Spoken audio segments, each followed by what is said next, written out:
In other news now, the bodies of the two girls who drowned in Coca District, St. Elizabeth on Saturday have been found. The bodies of 13-year-old Gabrielle Madden and 15-year-old Sheila Lichmore were found by local divers Sunday morning. Shamila Pullen has this primetime news follow-up.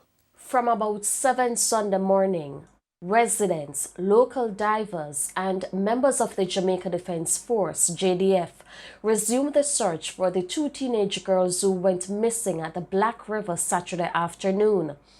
At about 8:40, local divers made the first breakthrough. The body of 13-year-old Gabrielle Madden was found. Right here, so in I part of section, I say, you see me? And then you find, I want to see my go down there, go film, you see me, I say? I just take him up and bring him from the bank, you see? Gabrielle was a student at the Roger Clark High School. Principal of the school, George Lewis, who visited the river this morning, said he was saddened by his students drowning. She was a very, very lively student, the life of the class, known by everybody, both teachers and students. She was involved in many different school activities, and it is a very sad way to start a new school term. Hours later, the body of 15-year-old Sheila Lichmore was discovered. The second body was found just about 1:30 p.m.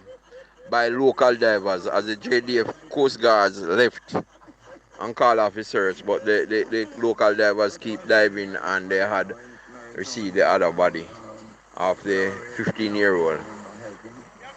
Just about 15 chains away from where they were swept away.